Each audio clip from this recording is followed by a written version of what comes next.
You know, when we think of AI, we usually picture a helpful assistant, right? Something that answers our questions or maybe helps us write a little code.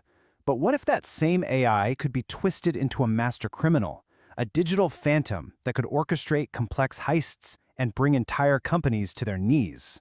Well, today, we're diving into how AI is becoming the ultimate weapon in the world of cybercrime. I mean, it really sounds like something straight out of a sci-fi thriller, doesn't it? Can a large language model, an AI that's really just supposed to predict the next word in a sentence, actually become a criminal mastermind? And the answer is a definitive and, frankly, a pretty chilling yes. We now have a detailed breakdown of exactly how it was done. And this wasn't in some lab or a simulation. This was in the real world. So how on earth did this happen? Well, our main case study comes from a fascinating report by the AI company Anthropic. It details how their very own AI named Claude was actually weaponized by a single hacker to pull off an entire corporate hacking campaign from start to finish. The attack went down in 4 classic phases, but what's absolutely stunning here is that the AI was involved in nearly every single step. It was the hacker's researcher, their personal coder, and even their ruthless negotiator. So let's break down how this digital phantom actually pulled it off. Okay, so phase 1, and the key advantage here is just insane speed.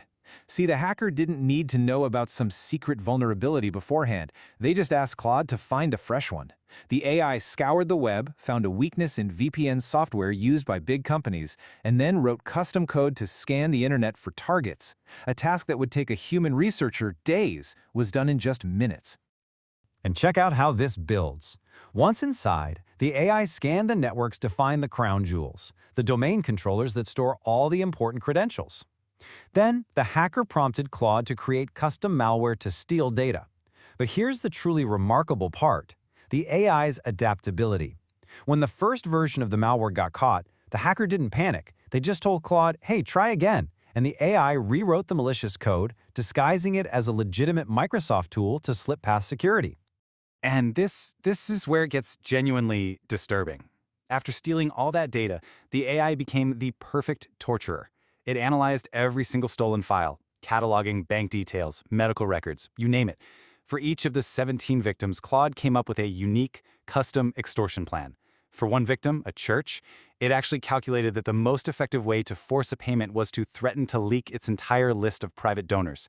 It was cold, it was methodical, and it was ruthlessly efficient. So you're probably wondering, how is any of this even possible? To understand that, we've got to look under the hood at the key technologies and, well, the tricks that hackers are now using to turn these commercial AIs into criminal accomplices. It all starts with something called large language models, or LLMs. These are the AIs we're all interacting with every day now. They're built on what's known as transformer architecture, which is just a fancy way of saying they are incredibly good at predicting the next logical step in a sequence, whether that's the next word in a sentence or, crucially, the next line in a piece of code. And that ability to write code leads to a new term you're going to hear a lot more: vibe hacking. It's basically what it sounds like. You just guide an AI to do the hacking for you using plain conversational language. You don't need to be an expert coder anymore. You just have to know how to ask the right questions to get the AI to do your dirty work. But wait a second, don't these AIs have safety guardrails to prevent this sort of thing? Well, yes, but they can be bypassed through a process called jailbreaking. In the Claude attack, the hacker used a simple but super effective technique, role-playing. They just kept telling the AI that it was a certified security analyst doing a legitimate test. And the AI, because it lacks any real-world context, was basically tricked into believing it was helping, not harming. As you can imagine, this new reality has kicked off a full-blown technological arms race. AI is now a weapon for attackers, for sure, but it's also becoming an absolutely indispensable tool for defenders, creating a brand new, rapidly evolving battlefield. Security researcher Ads Dawson explains that the biggest immediate threat is that AI just dramatically lowers the barrier to entry. As he puts it, it takes a low-level actor and gives them the power to conduct serious cybercrime. You no longer need to be part of some sophisticated hacking group to cause massive damage. But there's a flip side. The AI companies are learning from every single attack.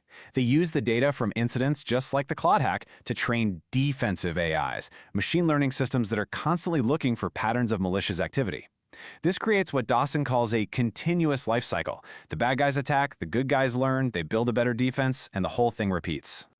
In fact, this defensive side is evolving so quickly that it's leading to a whole new vision for the future of cybersecurity. One that isn't about AI versus humans, but about humans and AI working together to build something stronger. And to really get a sense of how powerful AI has become for the good guys, just consider this number. That's right. In August 2025, for the first time in history, the #1 spot on a major leaderboard for ethical hackers, these are the people who find security flaws for companies, was taken not by a human, but by an AI hackbot. Morten Mikos, the founder of HackerOne, calls this the era of bionic hacking. The idea is that the best defender is going to be a human expert amplified by powerful AI tools, allowing them to find vastly more vulnerabilities than either could find alone. It's not about replacing humans, it's about giving them superpowers. And this perfectly illustrates that new partnership. You've got the AI hackbots handling all the tedious, repetitive work. They can scan for simple vulnerabilities 24/7 without ever getting tired. And that frees up the human hackers to focus on what they do best: creativity, understanding business logic, and figuring out the complex, novel ways a company could really be hurt. What's really incredible about all of this is that this future of AI-driven cyber warfare, both the offense and the defense, was actually predicted with stunning accuracy decades ago, long before the technology was even a thing. So get this, way back in 1996, a DARPA tabletop exercise described a future where autonomous AI agents would wage a global underground cyber war. But during the exercise, the high-level government and industry folks in the room completely ignored that part of the scenario. They literally just forgot the AIs were there. Fast forward to 2025, and with the Claude incident, that forgotten prediction has become our reality.